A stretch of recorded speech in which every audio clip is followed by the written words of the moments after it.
Hey, welcome in. Well, as a content creator, I love it when they make it easy for me. And this one just is easy. They've made it so easy. Here's the headline. Anything can happen. We like it that way. Portland tourism bosses are slammed for taking out full-page ad in New York Times admitting the riot-hit city has an edge. I guess you could call it edge, but claiming locals still love it. And you know what? I've been to Portland, and it is a beautiful city. And I guess as long as you're not being attacked by Antifa or murdered or something, yeah, it's great. But I think there's a reason why they are having to take out ads to try and lure people there. People who would, just go on and continue to have, healthy, happy lives otherwise if they didn't go there. So let's see the ad. What are they doing? Here it is. It's called This is Portland. And it says, you've heard a lot about us lately. Yes, we have. None of it's been good. Maybe that's why people apparently aren't going there. But it continues, it's been a while since you heard from us. Well, we kind of have, though, right? And apparently you like communism and wanton violence and destruction. That's what I'm hearing. But anyway, let's see how convincing this is. Let's see how much you want to go there after we take a look at this ad.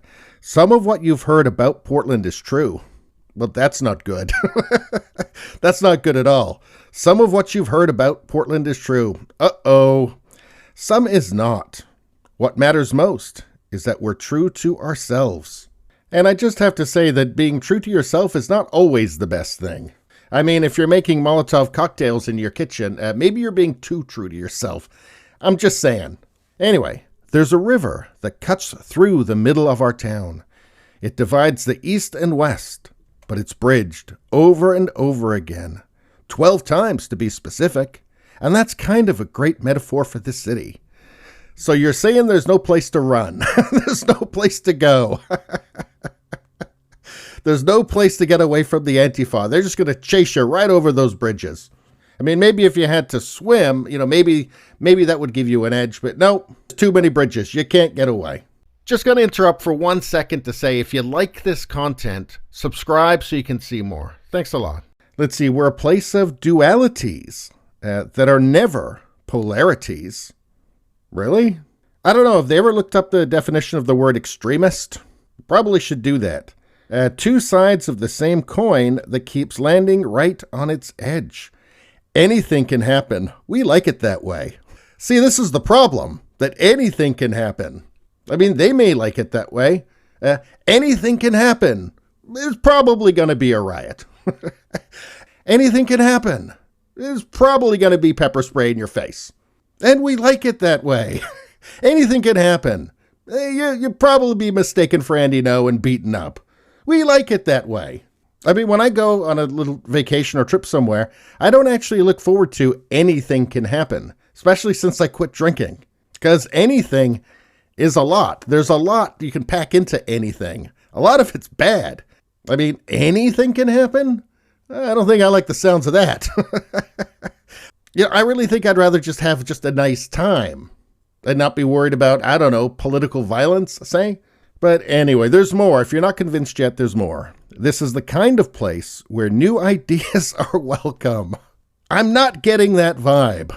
I'm not getting that vibe from them. I think they're into some very old ideas that have been, that have proven themselves to be terrible, terrible ideas. And that there don't seem to be any other ideas allowed.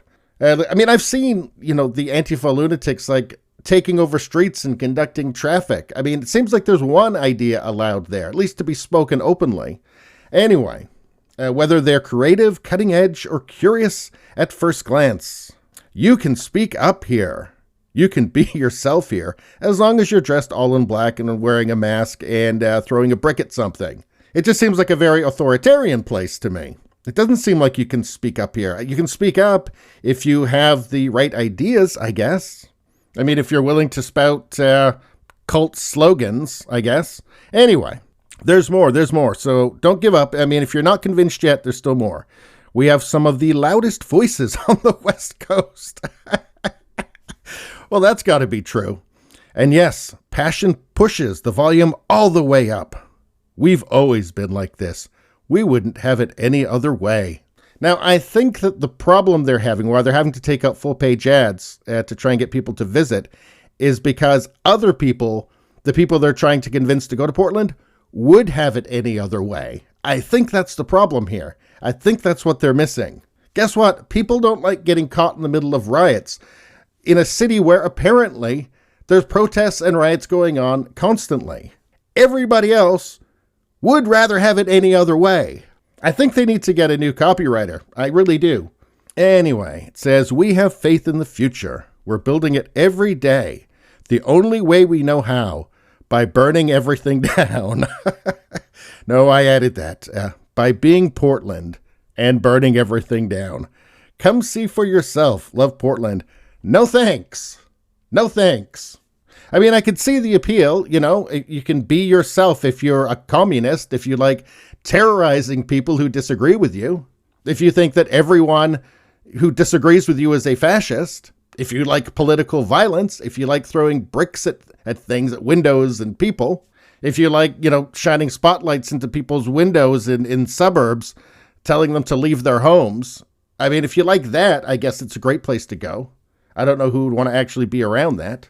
And look, Portland is a beautiful city. There's no two ways about it. There are great things about Portland.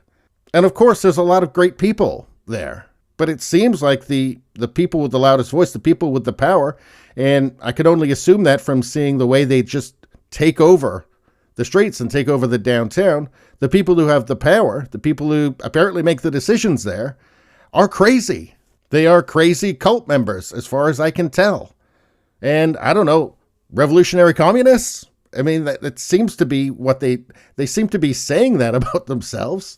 So I don't know. They're saying, come see for yourself. They should add something onto that. Come see for yourself. You might be safe. Who knows? You might have a good time. Maybe. Who knows? You know, they might not be rioting when you're here. Maybe. I mean, I think the problem for Portland is that people have heard a lot about them lately. You've heard a lot about us lately. What have people heard? Well, they've heard that the Portland Police Association leader explains why all members of Portland Police Riot Squad resigned. Daryl Turner slams city officials for not supporting officers during riots. So they've heard a lot about all this sort of thing, and now there's no riot squad, so that's probably not going to go great. Let's see. In Portland, shootings and homicides soar, and activists take to the streets to protest the violence. So now there's people protesting, but they were not focused on police killings. They were protesting the lives lost in a huge escalation of gun violence in Oregon's largest city. So that's not a very good thing. You know, there's stuff like this. 5 days after attack, Andy No releases statement confirming he was chased and beaten in Portland. He's a journalist who covers Antifa. He said, quote, I was chased, attacked, and beaten by a masked mob, baying for my blood, No wrote. Had I not been able to shelter wounded and bleeding inside a hotel while they beat the doors and windows like animals, there is no doubt in my mind I would not be here today. People see stuff like that and they think, that doesn't sound fun. That doesn't sound like a place I want to go to.